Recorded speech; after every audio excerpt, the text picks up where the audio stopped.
Let's talk about a very, very interesting strategy report coming in from none other than Neelkanth Mishra of Credit Suisse. Neelkanth Mishra, of course, the strategist at Credit Suisse, needs no introduction.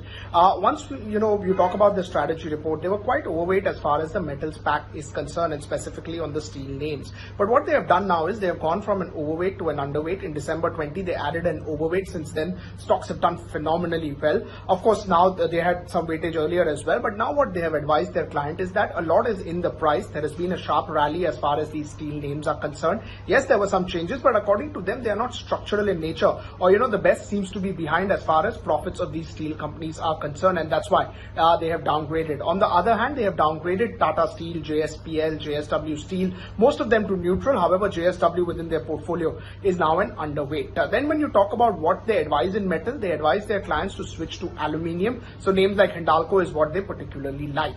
Now when we talk about the metals overweight to underweight, so there has been some space as far as their weightage or their portfolio is concerned. So in that, they believe that some of the names which can be a household play, so like of Asian Paints, like of Ultratech, is something which they believe will essentially tend to do well, and that makes their way into the strategy. So why they believe that is because markets are concerned about the commodity prices going up. Markets are concerned about the second wave of corona and what sort of impact it will have in the rural market. But they believe that market share gains for some of the large names within their sector, so whether it's Ultratech, whether it's Asian Paints, whether it's any other adhesive play, they believe that market share gains is something which will actually make up for that, and that's why they have added these two names despite this concern on the market. On the other hand, defensives is something which takes a backseat, so HCL Tech makes its way out as far as the portfolio is concerned. I think IT is continuing to be underweight in their portfolio. The interesting thing is between NBFCs as well as the banking names. Now, when we talk about the banking names, financial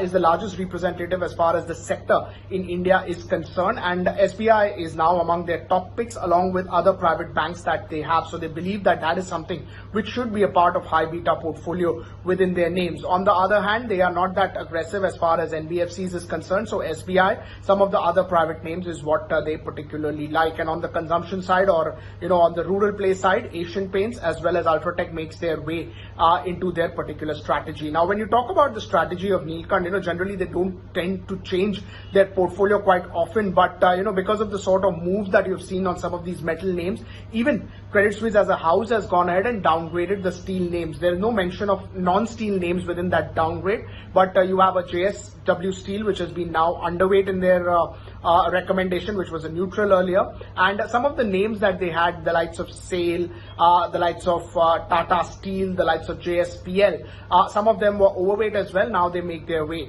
on the underweight side, which is followed in the strategy as well.